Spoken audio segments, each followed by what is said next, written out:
माता सती का 14वां शक्तिपीठ त्रिपुर सुंदरी शक्तिपीठ भारतीय राज्य त्रिपुरा के उदयपुर के निकट राधा किशोरपुर गांव के माता बड़ी पर्वत शिखर पर माता का दाया पैर गिरा था।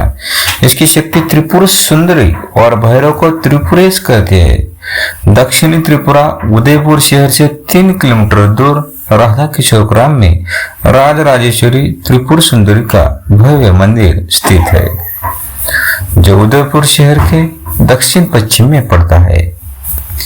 यह सती के दक्षिण पाद का निपात हुआ था।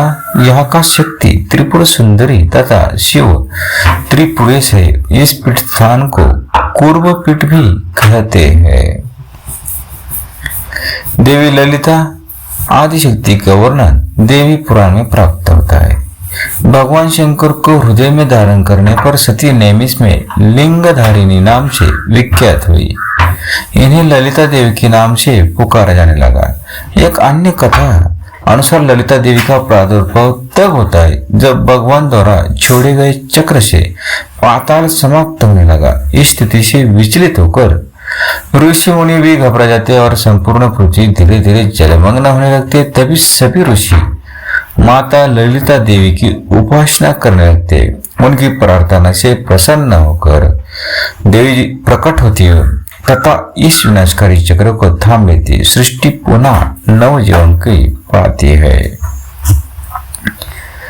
एक त्रिपुर सुंदरी मंदिर 523 साल भी पुराना है। यह मान्यता है कि 51 शक्तिपीठों में से एक है। त्रिपुर सुंदरी दुर्गा का कालिया अवतार है। सुबह 4 बजे मंदिर पट खुले हैं। इस बात पंचदेवों के साथ त्रिपुर सुंदरी का विशेष पूजन हुआ। यह सिलसिला पूरे नवरात्र भर चलता है। त्रिपुरा के गोमती जिले के इस मंदिर में भक्तों के आने का सिलसिला सुबह से 4 बजे से शुरू हो जाता है। त्रिपुर सुंदरी के प्रातःकाल के दर्शन के साथ सैकड़ों साल पुरानी मान्यता जुड़ी हुई है। यहाँ सुबह के दर्शन को सबसे अहम माना जाता है।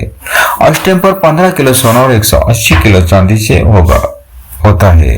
देवी का श्रृंगार पिछले 40 साल से नवरात्र में चंडी पूजा करते आ रहे हैं। 63 साल के पुरोहित आशीष चक्रवर्ती कहते हैं 523 साल पहले नवरात्रि के समय जिस विधि से इस मंदिर में चंडी पूजा पाठ होते थे, आज भी सब कुछ वैसा ही चल रहा है।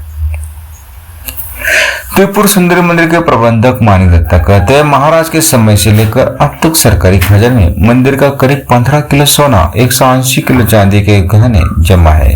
साल में केवल 2 बार इन आभूषणों की कड़ी सुरक्षा के बीच मंदिर में लाया जाता है। केवल अष्टमी और दीपावली पर देवी को पहनाने के लिए जिन आभूषणों की जरूरत होती है वही लाई जाती है। हर दिन एक बकरी की बलि भी चढ़ती है। देवी के ये तंत्र के सिद्धपीठ मानी गई है। मंदिर में देवी को रोज एक बकरी की बलि चढ़ाई जाती है। माना तो यह भी जाता है कि प्राचीन काल में रोज देवी को एक नर बलि भी दी जाती थी। बकरे की बलि मंदिर ट्रस्ट की ओर से होती है। सरकार की ओर से ट्रस्ट इसका खर्च उठाता है। बलि के लिए कसाई तय होते हैं जो बलि की परंपरा को निभाती है। आम लोग भी अपनी मनोकामना पूरी होने पर मंदिर में बलि चढ़ाते हैं। इसके लिए ट्रस्ट ने फीस तय की हुई है। त्रिपुर सुंदरी शक्तिपीठ में तंत्र साधक साधना करते हैं। त्रिपुर सुंदरी मंदिर में सबसे बड़ा उत्सव दीपावली पर होता है। इसे यहाँ दीपावली काली पूजा के रूप में मनाया जाता है। इस अवसर पर बड़ा मेला लगता है। मंदिर की बनावट और वास्तु कुछ इस तरह से तैयार किया गया है कि यह भक्तों और पर्यटकों दोनों को आकर्षित करता है। मंदिर का निर्माण बंगाली वास्तुशैली एक रत्न में कराया गया था। जिस पहाड़ी पर यह मंदिर स्थित है उसका आकार कछुओं की पीठ के जैसा है। इसी कारण उसे कूर्म पीठ भी कहते हैं। माना जाता है कि इस जगह भगवान विष्णु का मंदिर बन रहा था। निर्माण शुरू भी हो चुका था, लेकिन त्रिपुरा के तत्कालीन राजा धन्य माणिक्य को सपने में देवी ने दर्शन दिए। सपने में राजा को यह पता चला कि जहाँ विष्णु मंदिर बन रहा है वहां पहले शक्तिपीठ था। यह सपने के बाद राजा ने बांग्लादेश के चटगांव में काले पत्थर की बड़ी त्रिपुर सुंदरी की प्रतिमा को लाकर मंदिर में गर्भगृह में स्थापित कर दिया। यह घटना सन 1501 की है। मंदिर के गर्भगृह में काले ग्रेनाइट के पत्थर से निर्मित 2 प्रतिमाएं स्थापित है। 5 फीट ऊंचाई की मुख्य प्रतिमा माता त्रिपुर सुंदरी की है, जबकि 2 फीट की दूसरी मूर्ति है, जिसे छोटी माता कहा जाता है। यह मूर्ति भुवनेश्वरी देवी की है। ऐसा माना जाता है कि त्रिपुर सुंदरी 10 महाविद्या में से एक है। सौम्य कुटुंब की माता है। या उनके साथ विराजमान भैरव को त्रिपुरेश के नाम से जाना जाता है। माता की इस पीठ को कुर्मपीठ भी कहा जाता है। तंत्र साधना के लिए यह मंदिर बहुत प्रसिद्ध है और मंदिर में तांत्रिकों का मेला लगा रहता है। यहाँ तंत्र मंत्र करने वाले साधक आते और अपनी साधना को पूर्ण करने के लिए देवी की पूजा करते, बलि भी चढ़ाते हैं। मंदिर के पास कल्याण सागर के नाम एक सरोवर है। इस सरोवर के मछलियों के साथ अगणित कछुए भी रहते हैं। इन कछुओं के कारण भी इस मंदिर को कुर्मपीठ कहा जाता है। लोग यहाँ आते और कछुओं को और मछलियों को दाना जरूर खिलाते हैं। करीब 6.5 एकड़ में फैले कल्याण सागर सरोवर में दुर्लभ गोष्ठ में कछुए भी पाए जाते हैं। श्रद्धालु को उनकी पूजा भी करते हैं। इन्हें उबले हुए भात खिलाए जाते हैं।